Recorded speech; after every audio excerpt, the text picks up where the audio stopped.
Hi everyone, it's Clyde at Vibrant Soap, and today I'm going to make another essential oil soap with lavender and peppermint essential oil.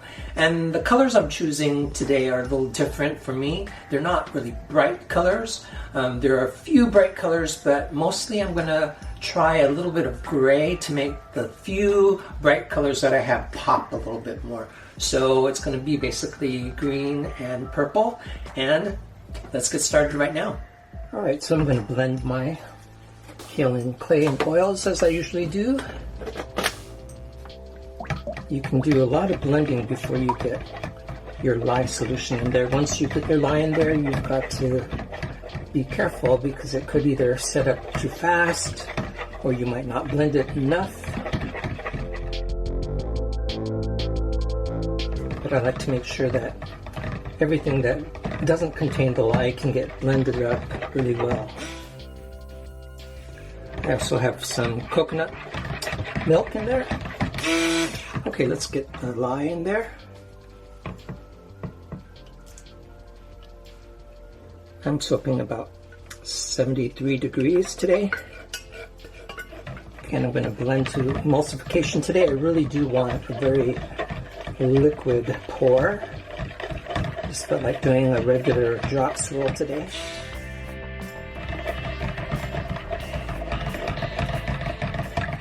And this is a mix of lavender, mainly lavender, and a little bit of peppermint essential oil.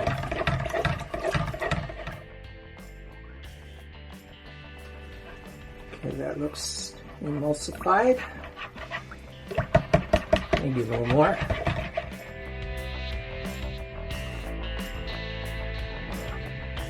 I found that peppermint oil actually tends to slow down trace, which in this case is good. I don't know if any of you have found that to be true also. You can let me know in the comments below.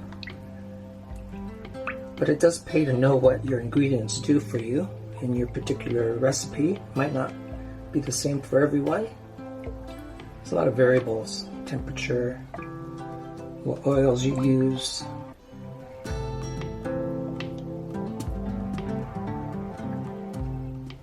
Just making sure it's blended on the edges. I don't see too many bubbles, so that's a good thing. Let's get these poured into the colors. Just using variations of purple and green and a little bit of a silvery gray. So let's do this first.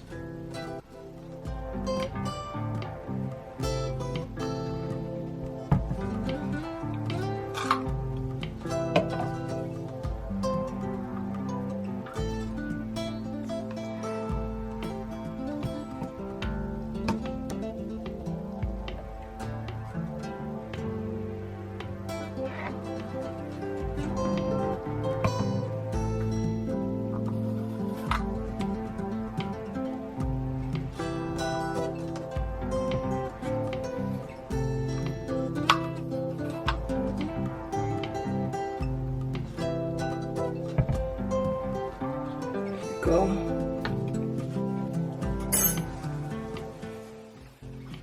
And my base color is going to be a really light purple.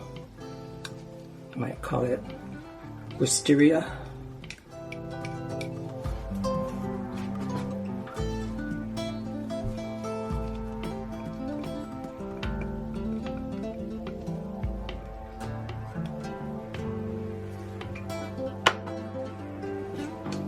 So this is what I'm going to pour into my mold first.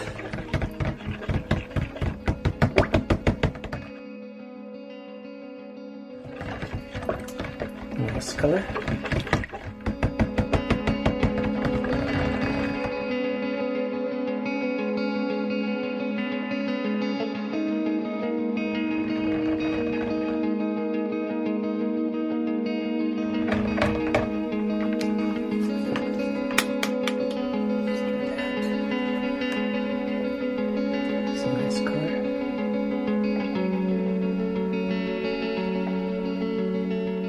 So one of the things with purple and I've talked about this before, is it's the complementary color to the soap batter. The soap batter tends to be on the yellowy side.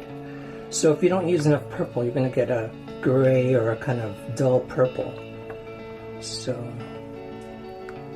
be prepared with a little bit more mica, purple mica, to counter that neutralizing effect of yellow. Okay, let's pour that.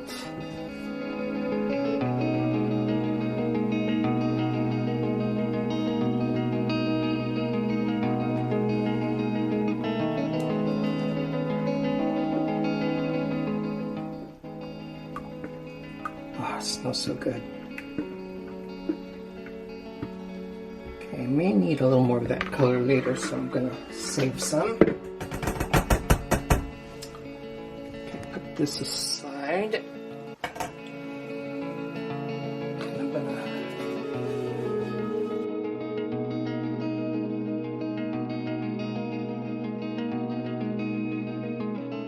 see, I'll do this screen first. See the bubbles come up from my blender when I pound that.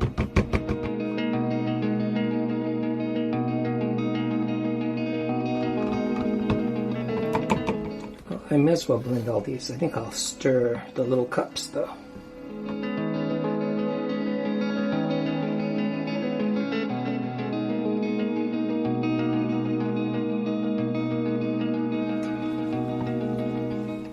I'm excited to use a little bit of gray in the design this time.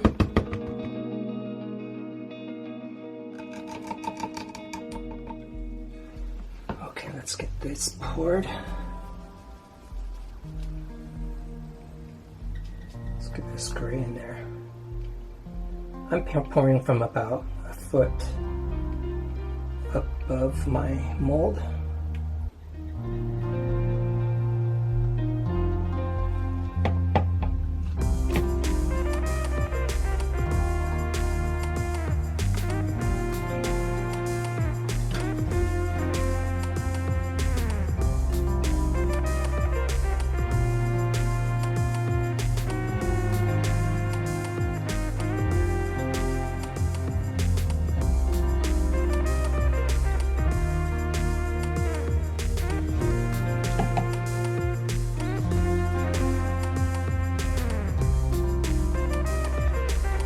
The batter's behaving.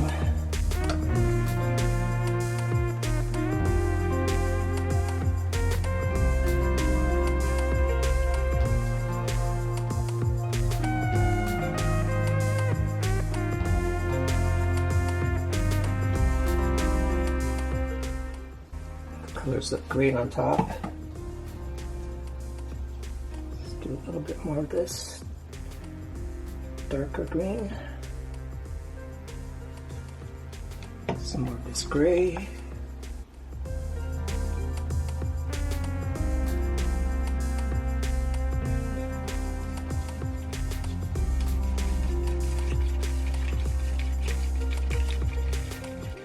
So because the soap is saponifying already and getting thicker, these will be lighter because there's not as much of it, and it's not going to sink quite as far down into the soap.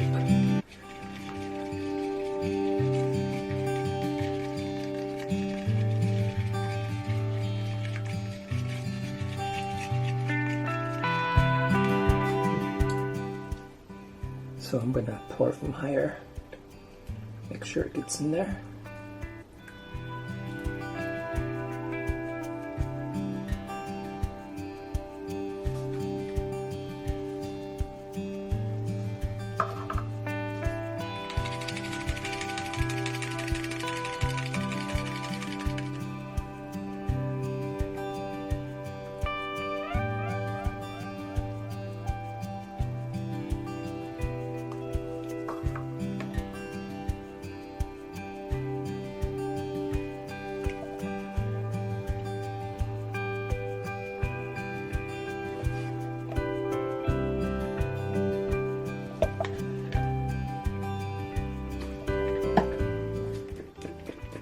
Here's that base color that I kept a little of.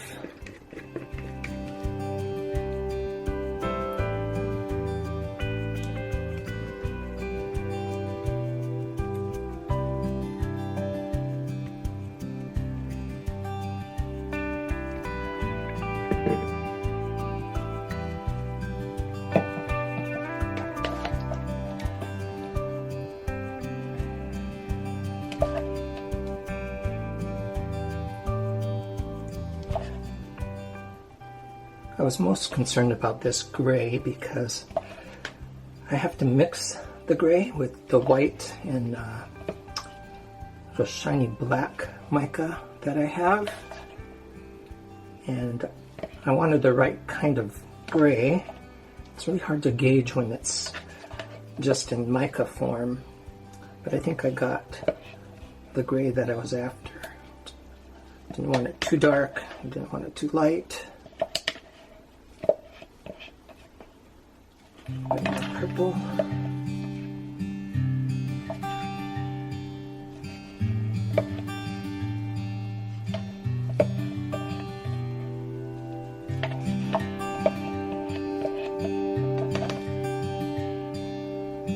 This dark green. Saving my lighter green for the top because you can see how dark this is looking right now.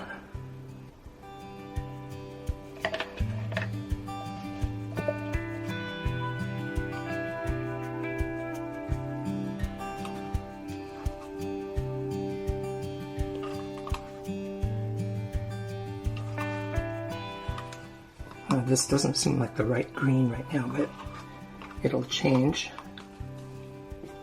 Alright, so I know what look I want for the top, and it's definitely not that. So what I want to do is, I know it's going to be a very contrast-like body of the soap, so what I want to do is really do some more blending than anything else on top this time.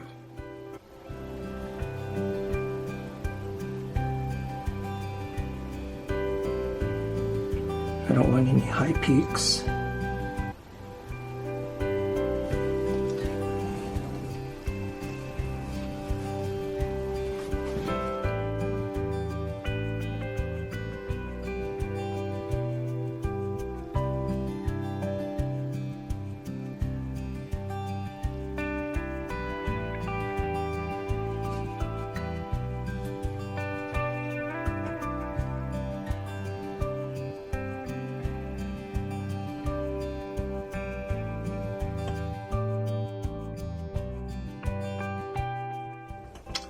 So there we go, different looking top for me, but I think I like that. See if there's anything else I want to do. I think I do want to make the center a little bit more swirled.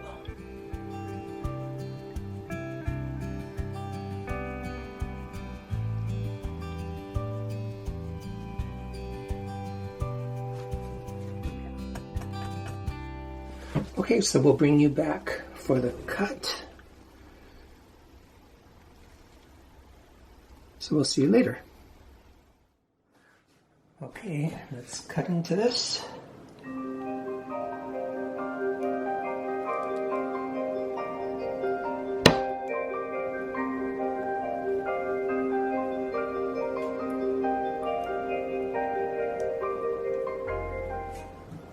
I like the colors together, because the ends never show the depth of the drop swirl usually. So that's what I'm really curious about, is how far down the drop swirl went. But that looks very, there's that new leaf green. It's very neon-like. Looks very organic.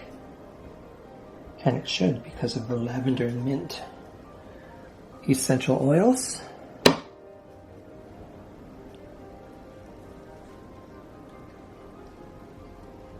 There's a deeper drop swirl. There's a little face.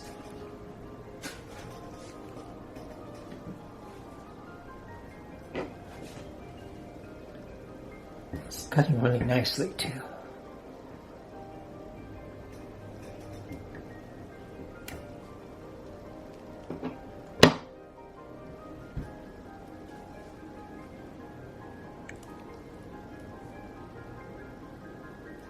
I haven't done just a regular drop swirl in a long time, so I really like those thin lines that appear.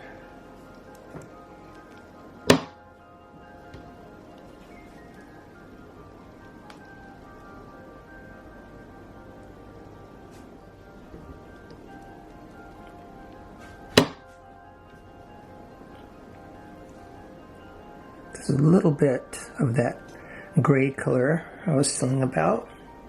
It's pretty subtle. There's a little line of it right there.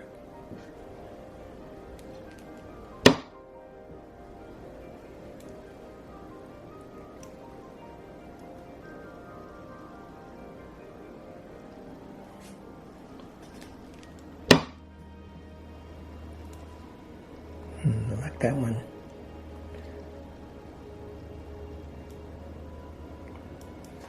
I knew that the color on this one was all about some more subdued colors so that a few of the colors could pop. So that darker green and the gray and the real subtle purple, light purple, really is a backdrop to the more intense colors.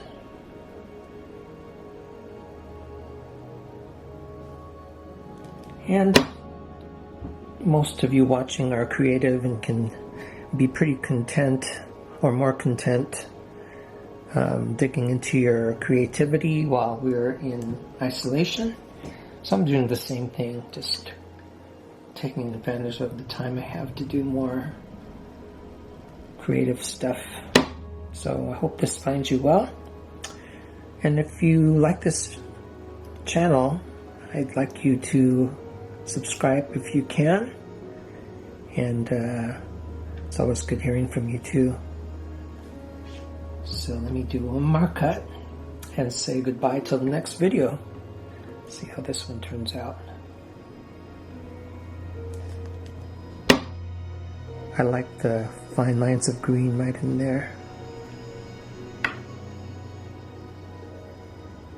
Cool. And this last one will be samples. I wrap my samples too and label them.